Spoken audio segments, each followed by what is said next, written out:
Hello friends. आज मैं आपको बताऊंगा एक बुक के बारे में। बुक का नाम है मेरिया और ये है बुक। तो इसको लिखा था अनिरुद्ध दास ने। अनिरुद्ध दास जो है वो एक ब्रिटिश राज में ऑफिसर हुआ करते थे, सिविल सर्वेंट। उनका पोस्टिंग हुआ था फुलबाड़ी में। 1939 से 41 के आसपास वो फुलबाड़ी में पोस्टेड थे।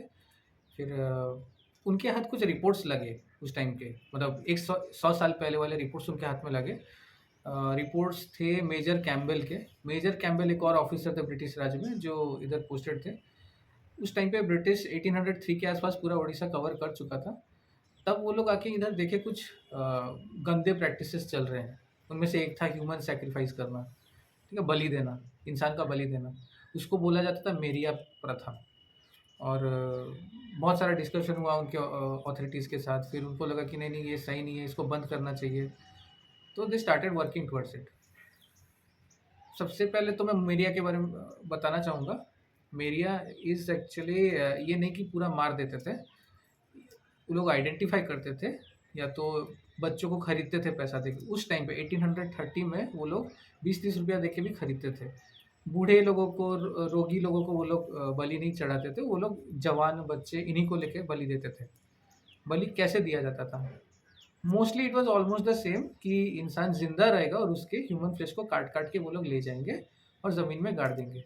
इसके साथ एक ये उनका बिलीफ था कि बलि देने से उनका खेती अच्छा होगा, उनका तबीयत सही रहेगा, उनका कहीं पैंडेमिक नहीं होगा, एपिडेमिक नहीं होगा। तो इसीलिए वो लोग बलि देते थे। इसके साथ एक पुराना उनका स्टोरी फोक टेल भी कनेक्टेड है।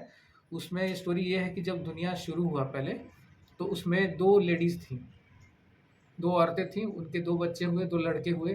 और फिर लड़कों ने उनकी माँ को ही मार के गाड़ दिया। और जो उन्होंने गाड़ दिया तो वहाँ से खेती शुरू हुआ, पेड़ पौधे उगने शुरू हो गए। So this is the reason why they give human sacrifice. जब ब्रिटिशर्स आए, मेजर कैम्बेल ने देखा नहीं नहीं इसको तो बंद ही करना है, बाय हुक और क्रूक, प्यार से या मार से, जैसे भी इसको बंद करना है।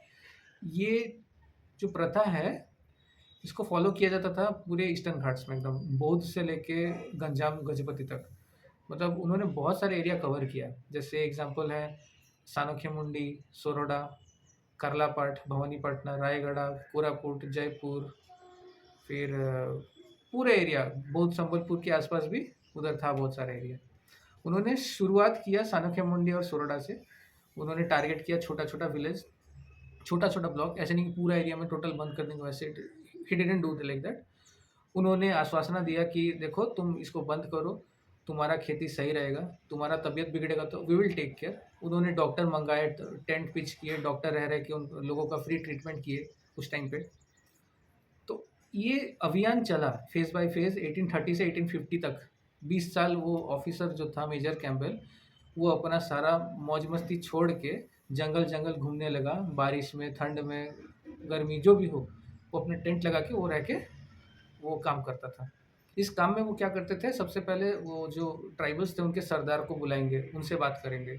अगर वहाँ के लोकल राजा हैं उनको बुलाएंगे, उनसे बात करेंगे। पहले उनसे बातचीत होगा, फिर वो सरदार और राजा वो लोग अपने प्रजा के साथ बात करेंगे नीचे जाके। ऐसे वो लोग प्रोसीड किए। फिर उन्होंने बोला कि तुम अगर ठीक से नहीं मानोगे हम क्रिमिनल लॉ लगाएंगे, तुमको जेल में डालेंगे। तो ट्राइबल्स थोड़े स्केप्टिक थे पहले, बट फिर 1-2 साल ट्राई करने के बाद उनको लगा कि हाँ ये सही बोल रहे हैं। एंड इंडीड उनका खेती सही होने लगा, सब कुछ दिक्कत नहीं हुआ। तो फिर ठीक हो गया सिचुएशन। धीरे धीरे ये प्रथा फेज आउट हो गया। और जो मेरिया जो लोग थे, इनको रिहेबिलिटेट करने का काम भी मेजर कैम्बेल ने खूब अच्छा किया। उनको लेके उन्होंने रिहेबिलिटेट किया कटक में, बरहमपुर में। कटक के कुछ एरियाज़ वहाँ मेंशन्ड है, जैसे कि पेटिन साई और मेरिया बाज़ार। या कुछ आप कटक के अगर हो तो आप आपने सुना होगा, मेरिया बाज़ार करके एक जगह है। तो अभी जान लीजिए, अगर कोई आपका दोस्त या आपका फैमिली अगर मेरिया बाज़ार में है, तो आपके ओरिजिन्स कहाँ के हैं आप समझ पा रहे होंगे। वहाँ पे एक बकली स्कूल भी हुआ करता था, तो बुक में मेंशन्ड है, मिस बकली करके कोई थी क्रिश्चियन मिशनरी। और यहाँ से एक और बात बोलना चाहूँगा। जब ये मेजर कैम्पबेल का ये अभियान चला, तो उन्होंने क्रिश्चियन मिशनरीज़ को भी बुलाया। उनका भी बहुत बड़ा हाथ है इस प्रथा को बंद करने में। जो मेरिया जो लोग रेस्क्यू हुए, उनको टीचिंग, उनको पढ़ा लिखा के बड़ा करना, उनको रिहेबिलिटेट करना अलग-अलग बिज़नेस में या शादी करवाने में या कहीं जॉब में, ये क्रिश्चियन मिशनरीज़ का इसमें बहुत बड़ा हाथ था। तो ऑब्वियसली अगर कोई अपना अपने रिलीजन वाला आपको सपोर्ट नहीं कर रहा, आपको मारने पे तुला है और कोई दूसरा रिलीजन वाला आपको रेस्क्यू कर रहा है, ऑब्वियसली आप उसके साथ जाओगे, उसका उसका जो भी धर्म है, उसका जो भी बुक है, बाइबल है, जो भी है, आप उसको मानोगे। तो कुछ गलत तो नहीं किया उसने। आजकल हम लोग जो बोलते हैं कि राइस बैग कन्वर्ट, ये 2 बोरी चावल के लिए लोग कन्वर्ट हो गए, तो मुझे लगता है ये स्टोरी सही नहीं है। तो जेन्युइनली उनको कुछ सही हेल्प मिला है, इसीलिए दे गॉट कन्वर्टेड।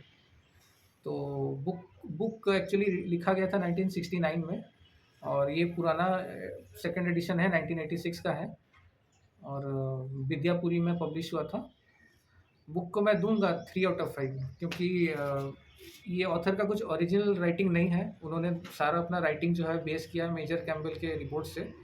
तो still it is a good piece of history, we should know about our history.